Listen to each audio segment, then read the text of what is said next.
Hi, my name is Molly Barham and I'm going into 7th grade. Hi, my name is Lily Brown and I'm going in the 1st grade. Today we're here at the Edwards Air Force Base and we will be your host today for the Junior Test Pilot School.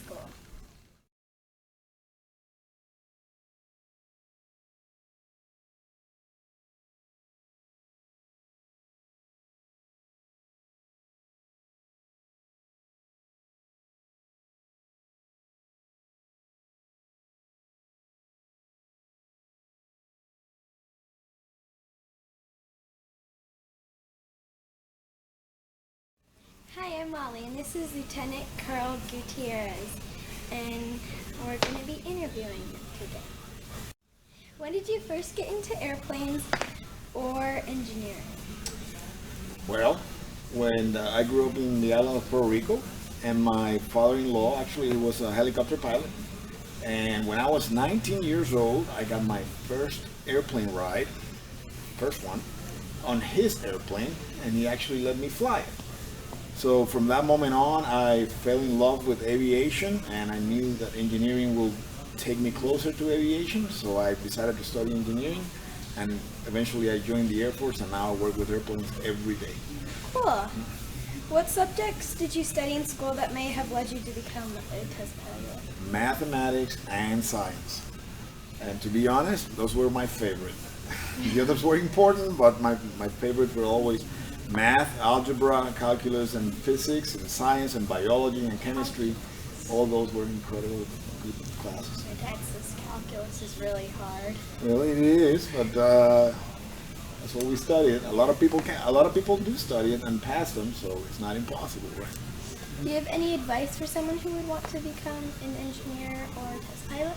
Yes, academics is the only thing you can do that will get you there, right? So studying hard in school, and the first time you get mathematics, make sure you understand those concepts and you work hard at it, and it will get you far. Okay. What's the coolest part about your job? Oh, that I get to fly with airplanes every day, or I get to enjoy working with people who also like flying airplanes and test them and delivering products to guys who use airplanes. It's just a fascinating field to work at. Cool.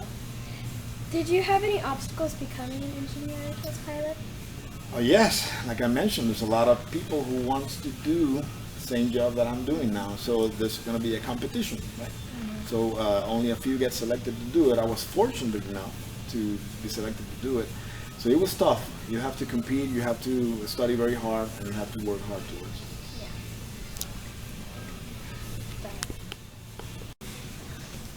How do airplanes work? How do airplanes work? Well, airplanes have to... Only one airplane. Only one airplane? Yeah, I want the one when one of the guys got the sounds earlier. Well, I'm going to tell you a little secret. All airplanes work the same way. They all have to move very fast forward so they can get some air over their wings, and that will create a lift force that will actually make them fly. If the airplane doesn't move, it cannot fly. I don't know how many airplanes I've flown. Yes. Okay, so since I started my career, I've flown about 40 different types of aircraft. And that includes aircraft in the Air Force, in the Navy, and civilian, and all those kinds of aircraft. So a lot of very different aircraft. And helicopters too. But how did you become a test pilot? And working really, really hard. Okay. And studying and making sure that I study hard and I understood my mathematics and science, which is really what will take you there.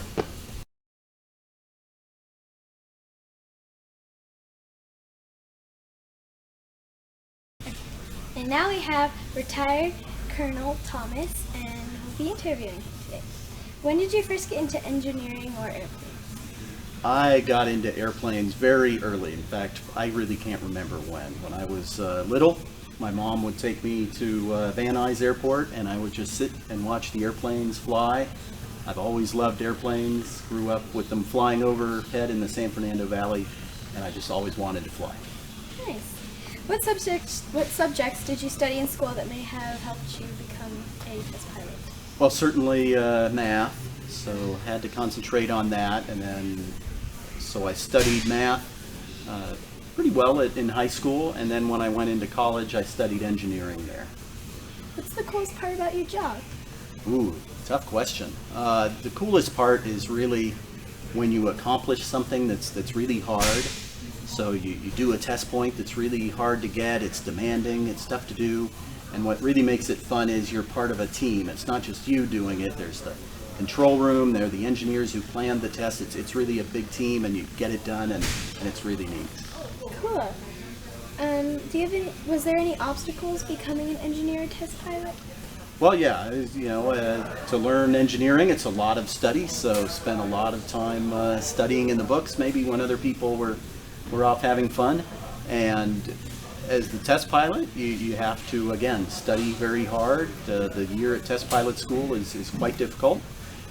And it's just, you have to, I think, have the right mindset to want to know about airplanes and make them better and enjoy that sort of thing.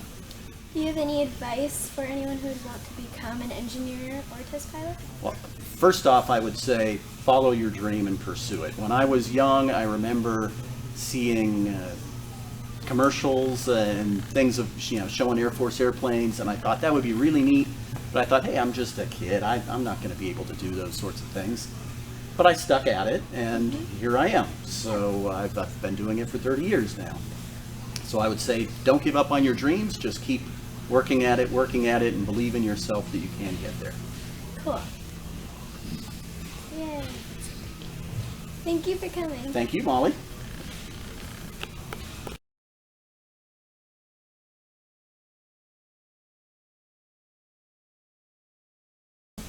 I'd like to introduce Becky Liebman, and we'll be interviewing her today. When did you first get into engineering in airplanes? Well, airplanes definitely came first. When I was about in 3rd or 4th grade, I went to my first air show. I lived near Selfridge Air National Guard Base, and that was F-16 base. And my parents took me there. So my parents weren't really particularly into airplanes, but my parents took me there, and I got to see the Thunderbirds fly. And I just thought that was the coolest thing in the world. And after that, I was pretty much hooked on airplanes. And I'd wanted to be a pilot, and it kind of, as I got older and started getting more into my math and science classes, and doing some things in high school, I kind of focused it a little bit more on engineering. And then I went to school for aerospace engineering because I knew I wanted to work on airplanes. It was kind of a melding of the two things that I loved. Neat. What subjects did you study in school to help you become an engineer or test pilot?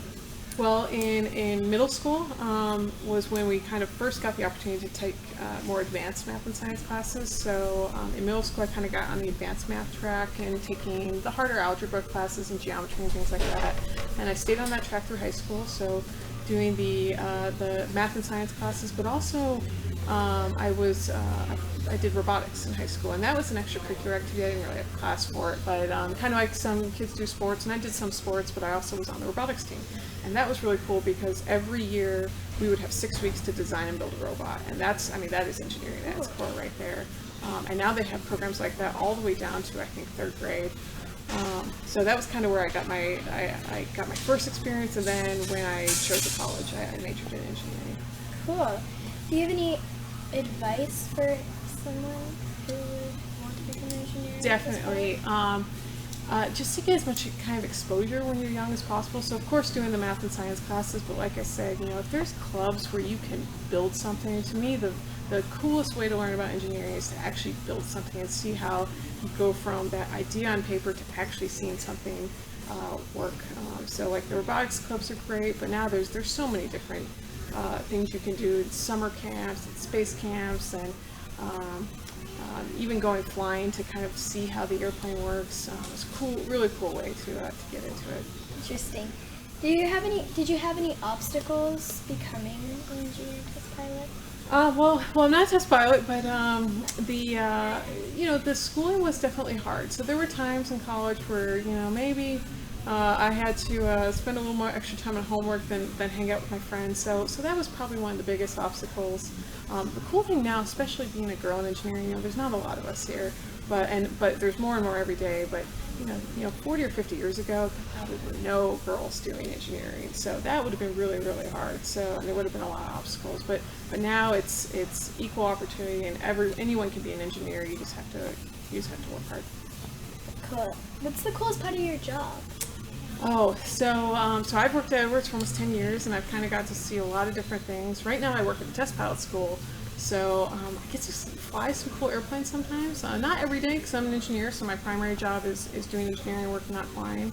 But so while the flying's great, I really love teaching new test pilots and new flight test engineers. So they're coming from a background where they have never done kind of the engineering side of testing aircraft. So getting to teach them that and see the learning, that's really cool for me. Thank you for coming. Oh, you're welcome.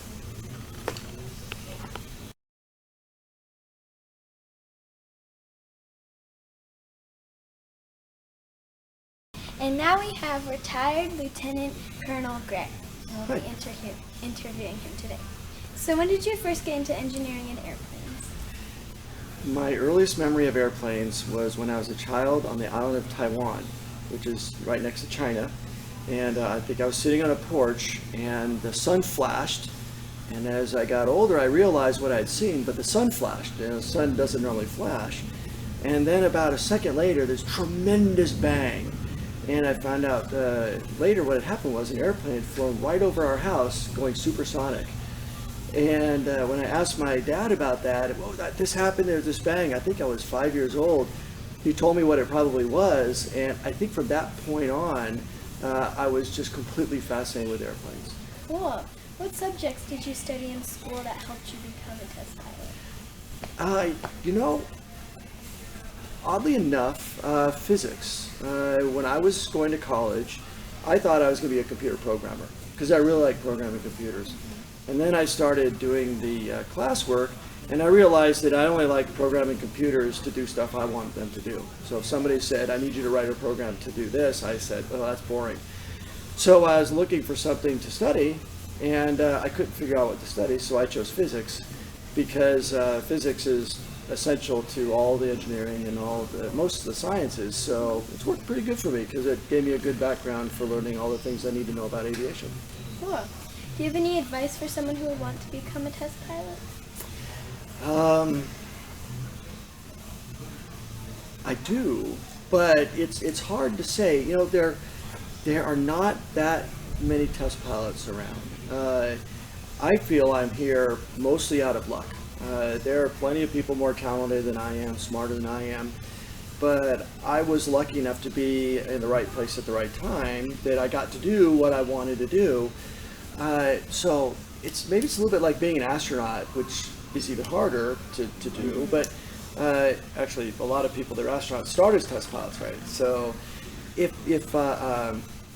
think if I had advice, if you love aviation and you love engineering and you think you'd like to be a test pilot someday, that's good. But if you don't like aviation, you don't like engineering, and you just want to be a test pilot, then you're going to spend a lot of time doing stuff you don't like to do and won't have a great chance of getting to do what you really want to do. What's the coolest part about your job? Right now, I teach young test pilots. That my job is to teach people that are just learning how to be test pilots, And I've been doing it for about 11, 12 years now, and I absolutely love it. I love doing the flight test.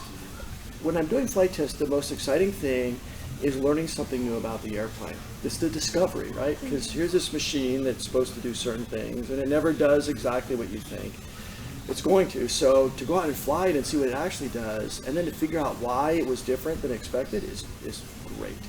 Now that I'm a teacher, it's a lot of fun to give people the tools they need to make those same discoveries. Did you have any obstacles becoming a test pilot? Wow, obstacles. Oddly enough, the biggest obstacle I faced was I did not think I was good enough to do it. When I was a young pilot in the Air Force, being a test pilot, it was something I always thought I'd like to do. But after a while, I saw test pilots as being these people. You know, there's no way I was ever going to be that good. So I basically decided that I'm not going to bother applying to the test pilot school and trying to become a test pilot. Then I got lucky. Like I said, there's a lot of luck involved in being where I am. And a friend of mine, who I knew well, and I knew that I was as smart as he was, I was as good a pilot as he was, and he got to go to test pilot school and was like, hey, if he can go, I can go. So then I applied, and then I got in. I don't know if I would have ever applied if he had not gotten accepted to the school. It's kind of a stupid hurdle. This thing that you can not do something because you're too scared, or you think that you're not good enough for it. But I mean, the worst that could have happened was they could have said, "We don't want you," and I would have gone on and had the same life. But instead, they said, "We'll take you," and here I am. Cool. Thank you for. It was my pleasure.